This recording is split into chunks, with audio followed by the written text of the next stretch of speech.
Hello there, and welcome to sections 10.2 and 10.3 on representing functions as series. In this video, we're going to introduce Taylor series. And so to do that, let's first recall the definition of the nth Taylor polynomial of a function f based at a. So this is Pn of x, and it's defined as f of a plus f prime of a times x minus a plus f double prime of a over 2 factorial times x minus a squared, so on and so forth until we get up to the degree n term, where the coefficient of x minus a to the n is the nth derivative of f evaluated at a over n factorial.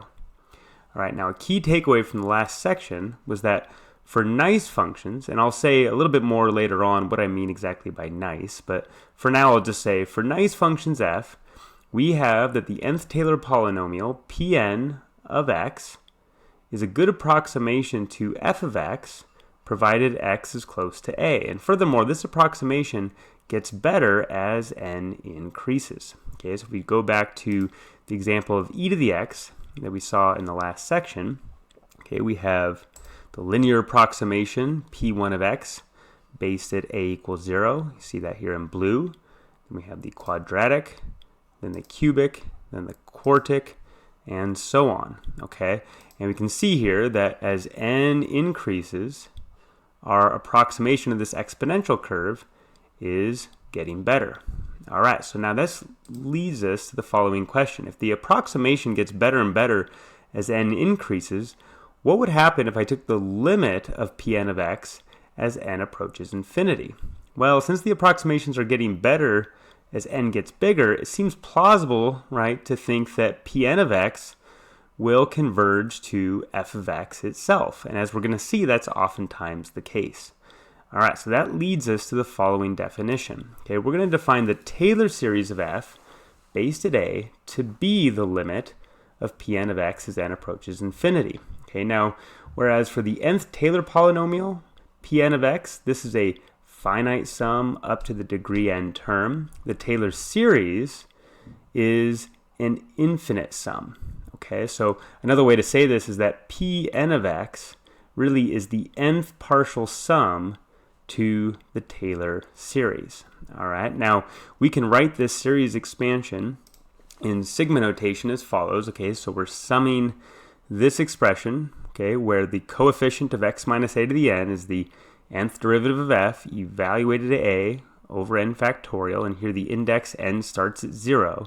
Now note that when n is equal to 0, here we have the 0th derivative of f evaluated at a. Well, the 0th derivative is really just the function itself. You haven't taken any derivatives.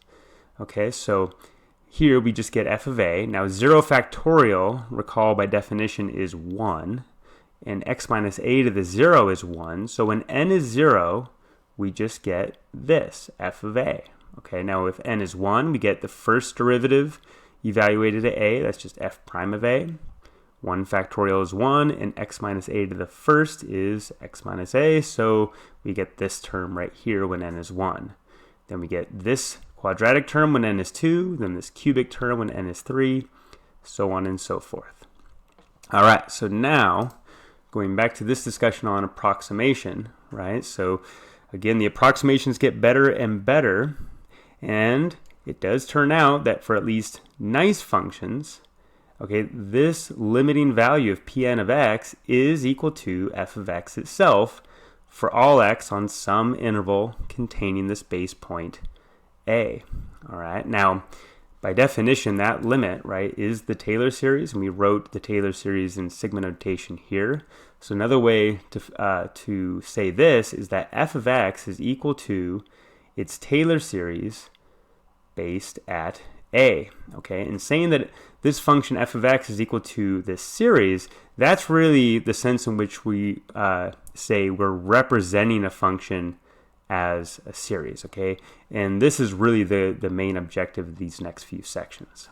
All right, so now let's check out the first question on the worksheet.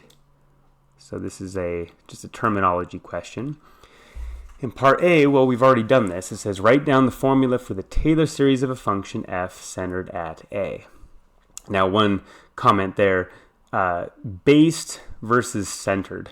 okay, these are synonymous. Sometimes you'll see Taylor series of f based at A. Sometimes you'll see Taylor series of f centered at A. Okay, they mean the same thing. And here you go, right? So here is the Taylor series written in sigma notation, and here it is in expanded form. All right, now for part B, it says the Maclaurian series of f is its Taylor series centered at A equals blank. Its formula is blank. Okay, so this is really an historical footnote, okay? So when you look at a Taylor series centered at A equals 0, okay, for historical reasons, people call this the Maclaurian series of f, okay? So Brooke Taylor formally introduced Taylor series back in the early 1700s, okay? And there was another guy, Colin Maclaurian, doing work around the same time as Taylor, and used this special case of the Taylor series when A is 0 in a lot of his work. And so people just said, you know, hey, let's give Maclaurian some of the credit. Okay, so you really do see it both ways. Sometimes when A is 0, you'll just see the series described as the Maclaurian series. Sometimes people will say the Taylor series of f centered at A equals 0. Okay, but there's really nothing new here except for this piece of terminology. If I set A equal to 0 into the definition of the Taylor series, right, I'm going to get the nth derivative of f evaluated at 0. That's right here. X minus a, well, that's just x then, because a is 0. So here I just have x to the n. And so here's the Maclaurian series in expanded form. All right, cool. Now, part C, I mentioned this in passing just a few moments ago, but I want to emphasize this. It says, the nth Taylor polynomial of a function f centered at A is the blank of the function's blank centered at A. So what I'm getting at here, right, is that if I'm looking at this Taylor series, okay, if I looked at just at f of A, well, that's p0 of x. Okay, if I sum up to the linear term, that's p1 of x. If I sum up to the quadratic term, that's p2 of x. If you go to the cubic term, that's p3 of x, so on and so forth. The point there is that pn of x is the nth partial sum, and that's what goes in this first blank here. Okay, it's the nth partial sum of the function's Taylor series. That's what goes here, centered at A. Okay, cool. All right, now let's go ahead and finish the video. Look at an example. All right, so let's look at e to the x again, okay, centered at A equals 0.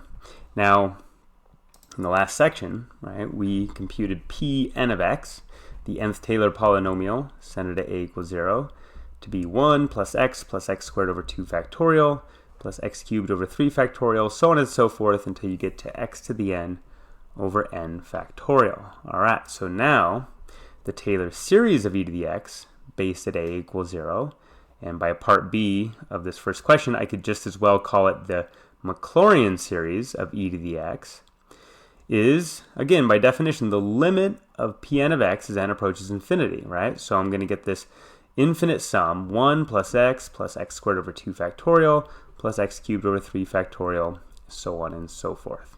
Okay, so now, again, going back to this picture, I'll take these out.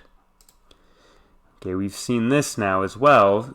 As I let n increase, right, I get better and better approximations. And it appears, right, I mean, here n is 32, right, over a pretty large interval. I really can't, at least from this view, discern any difference between this polynomial and the exponential curve, except, of course, around here where things really start to deviate. But if I let n get larger and larger, right, just seems to get better and better in terms of the approximation. Okay, now we're going to go ahead and prove this in the next section. Oh, and by the way, you can write this series in sigma notation as just x to the n over n factorial, all right, and we're summing here when n is 0, okay? But what we're going to prove here in the next section is that e to the x, in fact, is equal to its Taylor series based at a equals 0, or in other words, e to the x is equal to its Maclaurian series. And this is true for all values of x, as suggested by, right, this graph here. Now, when n is 49, right, you're going all the way out to the degree 49 term. You know, it's a great approximation for lots of x, but it does break apart. But if I keep going, right, if I were to keep dragging, right, then this, you know, dogtail again is gonna just continue to get better and better and essentially fill in the rest of that exponential curve. And in the limit, it will converge to just the exponential curve itself. All right, well, that's a good place to stop. And in the next couple videos, we'll just look at more examples related to Taylor series. And I'll see you there. Thanks so much.